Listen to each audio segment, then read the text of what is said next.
Bismillahirrahmanirrahim. Assalamualaikum warahmatullahi wabarakatuh. Alhamdulillahirabbil alamin wassalatu wassalamu ala asyrafil anbiya'i wal mursalin wa ala alihi wa ashabihi ajmain wa ba'd. Alhamdulillah, pada para mahasiswa sekalian, bagaimana kabarnya? Semoga Allah senantiasa melimpahkan rahmatnya kepada kita sekalian, dan mudah-mudahan pada kesempatan hari ini kita masih diberikan kesehatan. Dan yang lebih penting, kesehatan kita mudah-mudahan bisa kita manfaatkan untuk kemaslahatan, untuk kebaikan. Amar ma'ruf, nahi munkar, insya Allah. Hari ini kita berbicara masih tentang kitab kita, psikolinguistik, ya, bagi yang memiliki bukunya, buku psikolinguistik. Hari ini kita berbicara tentang tabu bahasa, ya, tabu bahasa.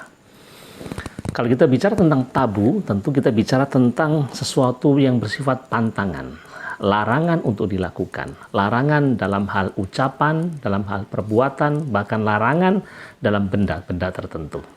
Itu tabu. Karena itulah maka beberapa tindakan ada yang kadang disebut sebagai tabu, dilarang baik secara hukum atau paling tidak dia akan mendapatkan sanksi sosial. Nah, itulah yang disebut dengan tabu secara umum. Nah, sesungguhnya dalam dunia manapun atau dimanapun saja, tabu tabu berupa pelarangan pengucapan, pelarangan tindakan, pelarangan menggunakan benda-benda tertentu, atau paling tidak ketidaklaziman, atau sesuatu yang menjadi hendaknya untuk dihindari, itu terjadi dimanapun saja di belahan dunia ini. Nah, karena itulah makanya perlu kita untuk mengetahui bahwa betapa tabu itu memang sesuatu hal yang sesungguhnya sesuatu hal yang memang lazim terjadi, dan tentunya ini menunjukkan memang etika kita sebagai seorang manusia untuk bisa menghindar hal-hal yang sifatnya tabu. Berbeda dengan tabu yang terjadi atau anggapan tabu yang terjadi pada orang-orang tempo dahulu atau di zaman misalnya zaman tradisional yang lebih bersifat mistis, ya. Tabu di zaman sekarang lebih bersifat bertentangan dengan norma etika, sehingga orang yang melakukannya atau orang yang mengucapkannya dianggap tidak memiliki etika atau dia tidak memiliki sopan santun dan lain sebagainya. Nah, berbicara tentang fenomena tabu di dalam masyarakat. Ya, sesungguhnya dalam masyarakat kita banyak sekali hal-hal yang berhubungan dengan masalah tabu itu. Jadi ada serangkaian, ada masyarakat itu kan memiliki satu namanya value atau nilai. Ia juga memiliki norm, memiliki norma. Yang dengan value itu adalah sebuah preferensi baik ataukah buruk yang diakui oleh masyarakat tertentu. Jadi sebuah kaidah benar atau salah sesuai dengan kesepakatan mereka, itu value. Ya, value. Mungkin saja kalau dalam tataran agama, value yang disepakati oleh masyarakat tidak sampai berdampak dosa, tetapi paling tidak ia akan bertentangan dengan norma atau etika atau melanggar sesuatu yang harusnya tidak perlu dilakukan di komunitas atau masyarakat itu. Sekali lagi tadi, jadi pada masyarakat kuno fenomena tabu itu terjadi terkait dengan masalah hal-hal gaib.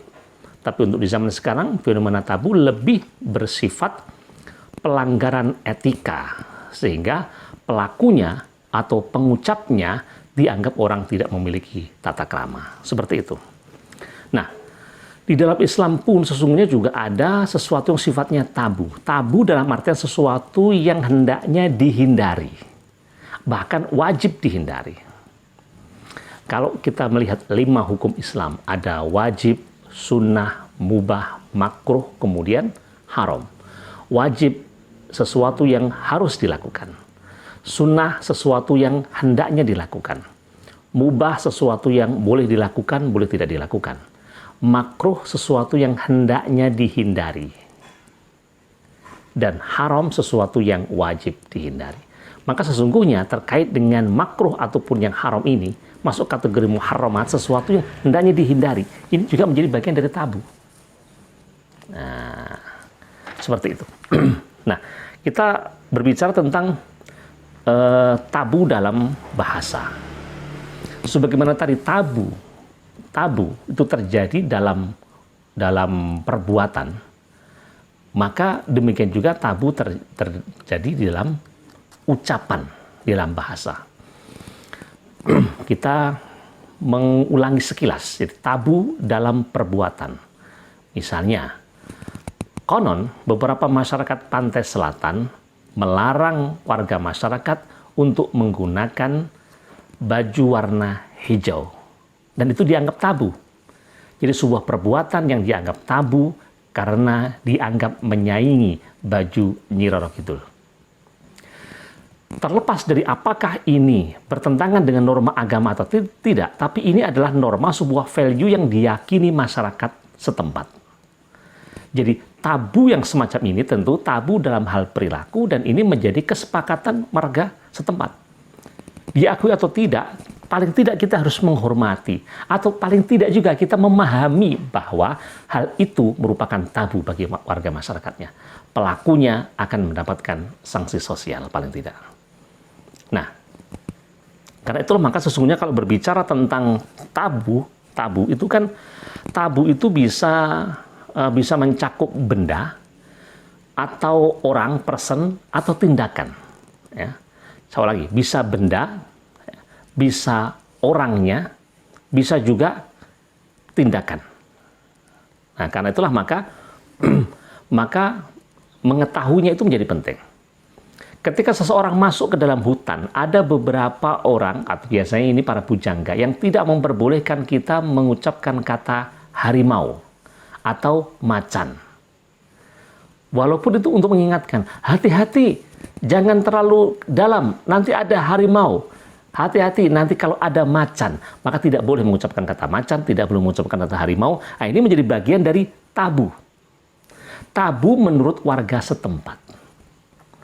Sekali lagi, terlepas bahwa ini sesuai dengan value agama atau tidak, tetapi yang jelas inilah sebuah norma yang diakui sebagai tabu atau untuk dihindari bagi warga setempat. Orang tidak boleh menyebut kata ular, tapi harus diganti dengan akar.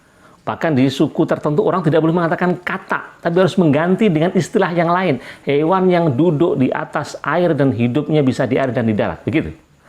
Jadi ini menjadi bagian dari tabu. Baik.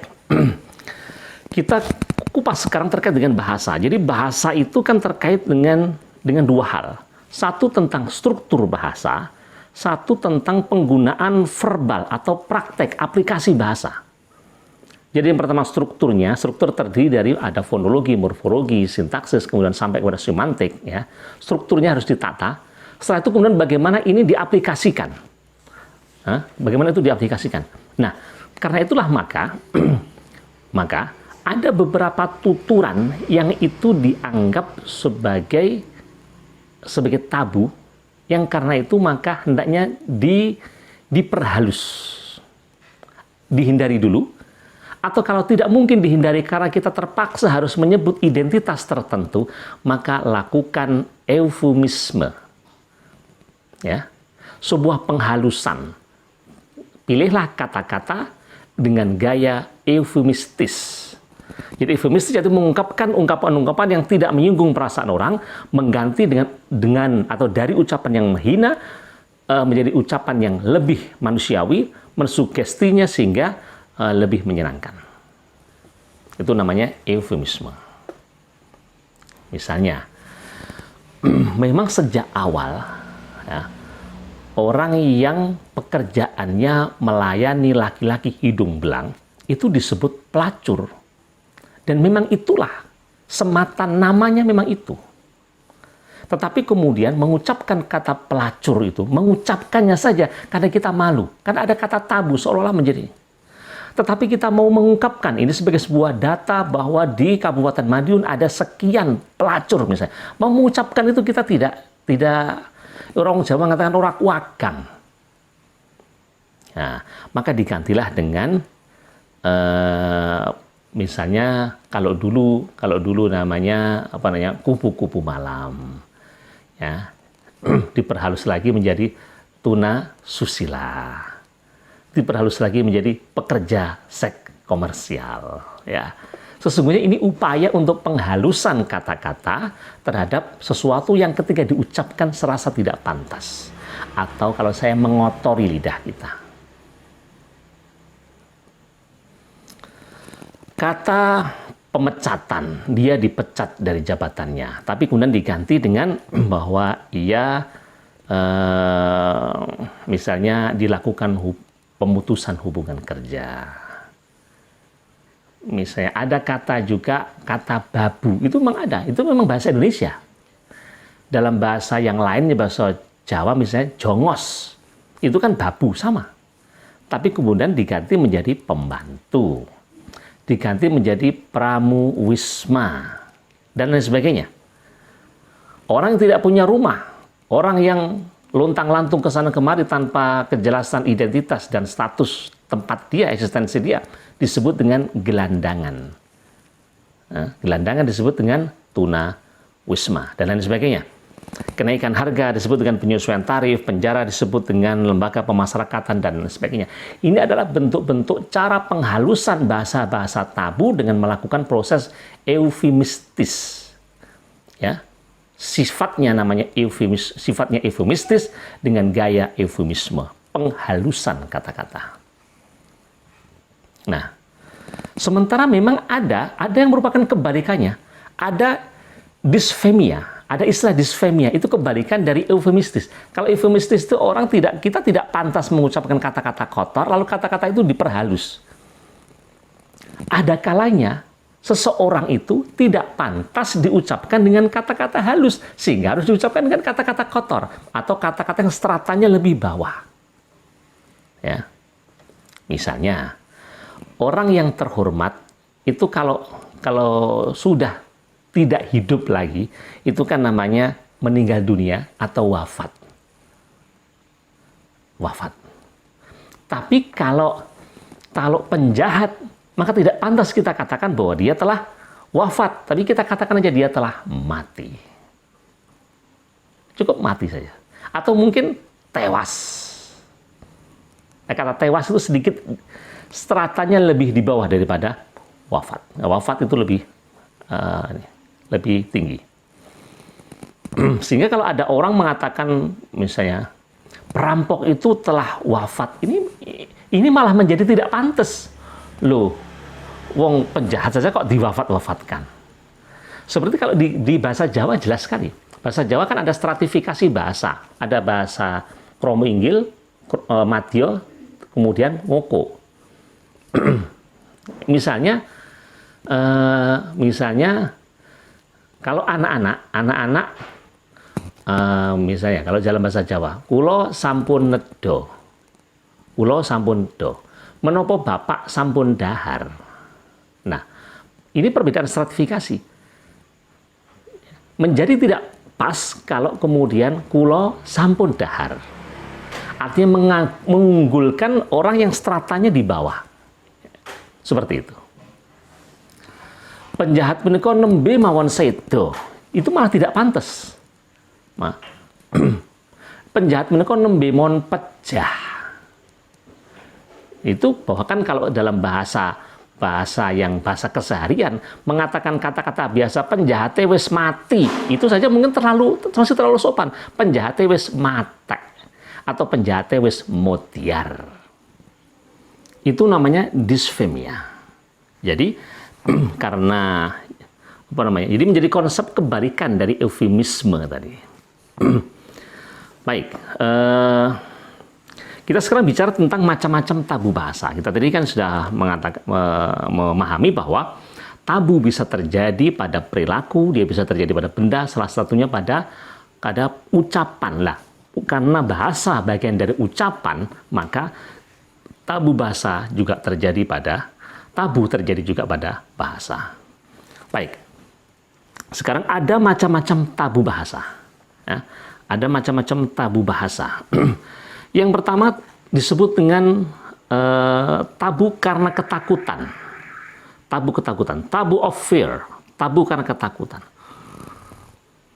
Di barat ada beberapa kelompok yang takut mengucapkan kata-kata Tuhan. Nah, apa namanya?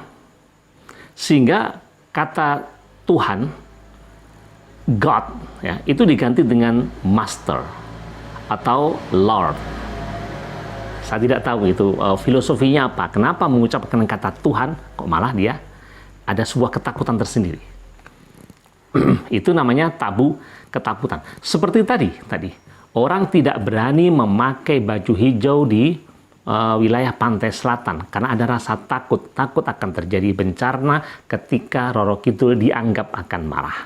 Dan seterusnya, ini bagian dari tabu of fear atau tabu karena ketakutan. Nanti ada tabu penghalusan. Ini tabu sekaligus dia penghalusan. Ya, sesungguhnya ini upaya penghalusan dari tabu yang ada. Tapi tetap ini disebut dengan tabu of deliciousy. Jadi tabu penghalusan. Kita kan biasa sesungguhnya dulu kita. Dia kena penyakit apa? Dia kena penyakit ayan. Tapi sekarang mengatakan kata ayan itu menjadi aib betul. Wah, ayan. Gitu. Tapi ketika diperhalus menjadi ya terkena epilepsi. Sama, dia kena ayan. Kalau di pesantren kena kudis itu ya biasa. Ya. Bahkan ada yang mengatakan kalau santri belum pernah kudisan itu dianggap belum mantep nyantri. Ini jorok banget itu. Tidak seperti begitu. Kalau di pesantren kami tidak begitu ya, karena pesantren kami airnya mengalir, jadi tidak kemudian di bak mandi besar begitu, tapi airnya mengalir sehingga terbuang. Misalnya kata-kata kudis. Sekarang orang mengucapkan kata kudus dianggap ini agak jorok gitu. Dia kena penyakit apa? Dia kudisan. Ya, tabu mengucapkan kata itu, maka diganti dengan dia kena skabies. Dulu ketika ada dokter yang ada di pesantren kami menjelaskan, santri-santri sekalian hindari jangan sampai kita mengalami, jangan sampai terjadi skabies. Semua anak tidak paham gitu malah tidak paham. Pak Dok, maksudnya apa sih kena skabies? Skabies langsung kita jelaskan, skabies itu kudis mas. Basa Jawa ini gudik. Mereka malah paham, oh begitu. Akhirnya kemudian diajari tentang bagaimana pola hidup bersih di pesantren. Nah, ia memiliki borok di kakinya. Akan sangat tabu. Tapi diganti dengan ia mengalami abses di kakinya. Dan lain sebagainya. Ya. Jadi tabu berupa penghalusan. Seperti kata buta disebut tunanetra, kata tuli disebut tunarungu, kata orang bisu disebut tunawicara, orang gila disebut tunagrahita dan lain sebagainya. Ini menjadi bagian-bagian dari tabu penghalusan. Jadi ya kata-kata tabu sekaligus ada upaya eufemistis. Nah, seperti itu. Baik, itu yang kedua. Yang ketiga adalah tabu kesusilaan. Tabu kesusilaan. Tabu of propriety. Tabu kesusilaan.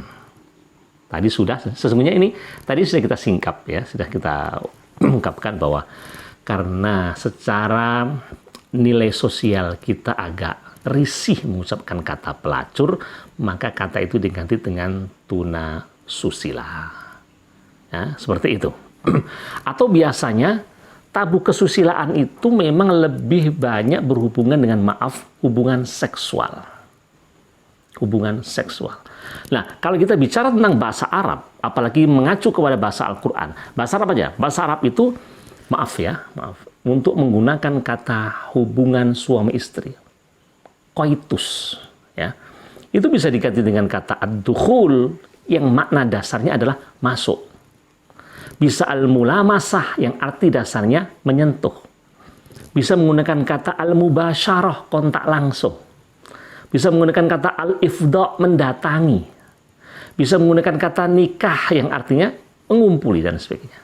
Coba nanti para pemirsa, coba nanti dilihat ayat-ayat ini. Lihat ayat-ayat ini. Betapa sesungguhnya Al-Quran adalah ayat yang berupaya menggunakan eufemistis di dalam pengungkapannya. Maka saya sangat tidak sepakat dan sangat menentang ketika dulu ada tokoh besar yang mengatakan Al-Quran adalah bacaan paling purno. Andai kata sekarang ada undang-undang ITE, ya, maka ini bisa masuk pelecehan agama. Betul. pelecehan. Siapapun yang melakukan semacam itu. Coba lihat Al-Baqarah 223. Nisa'ukum harthul lakum fa'tu harthakum anna syi'tum. Ini sebuah kiasan betul. Istrimu bagaikan sawah ladangmu, datangilah fa'tu harthakum anna syi'tum. Ya. Ini kalau diungkapkan dengan cara vulgar, tentu kan setubuhilah istrimu sesuai dengan nafsu dan hasratmu. Kan begitu kasarnya. Tetapi ketika diumpamakan dengan sawah ladang, maka fa'tu harthakum anna syi'tum, sebuah penghalusan di dalam lafaz-lafaz Al-Quran. An-Nisa 23. Min nisaikumul lati dakhaltum bihinna. Nah, min nisaikumul lati dakhaltum bihinna, dari istri-istrimu yang telah kamu campuri, kamu masuki, artinya istri-istri yang sudah kamu setubuhi. Pakai kata dakhaltum. Aula mastumun nisa, ketika untuk menyebutkan bahwa yang membatalkan wudu salah satunya adalah aula mastumun nisa, engkau melakukan persentuhan dengan wanita. Kalau Imam Syafi'i persentuhan betul begini, Imam Hanafi mengatakan ini adalah sebuah kiasan. La mastum artinya hubungan suami istri. Dalam surat Al-Baqarah, uhilla lakum lailatas siyam ar-rafathu ila nisaikum. Dihalalkan bagi kamu malam hari bulan puasa untuk melakukan rafas. Rafas yang dimaksud adalah hubungan suami istri. Fal'an bashiruhunna, atau wala tubashiruhunna wa antum aakifuna fil masajid. Jangan berhubungan langsung, jangan kontak langsung, artinya jangan mensetubui istrimu. Kalau demikian itu dikatakan vulgar. Wah, betapa itu kalau begitu. Betul, Quran bacaan porno, tapi di sini Quran melakukan proses eufemisme. Sehingga kata-kata yang dipilih adalah kata-kata eufemistis. Qad afdha ba'dukum ila ba'din, padahal sebagian kamu telah selesai mendatangi sebagian yang lain. Pakai kata afdha, ifdha artinya menghempaskan hasrat seksualnya. Dan seterusnya, yang karena itulah maka kita harus memahami kaidah tentang tabu ini sehingga kita menjadi faham betul bahwa salah satunya Al-Quran adalah kitab suci yang memperhatikan kaidah tabu bahasa, menghindarinya dan menggunakan pola eufemistis di dalam pemilihan kata-katanya, karena memang Al-Quran sebuah kitab suci yang mengajarkan tata krama kepada kita. Nah, ini yang bisa kita pahami, yang kita bisa jelaskan dalam tema kita tentang tabu bahasa, dan mudah-mudahan Allah merahmati kita sekalian. Kita akhiri dengan hamdalah, alhamdulillahirabbil alamin. Subhanakallahumma wa bihamdika asyhadu an la ilaha illa anta astaghfiruka wa atubu ilaik. Assalamualaikum warahmatullahi wabarakatuh.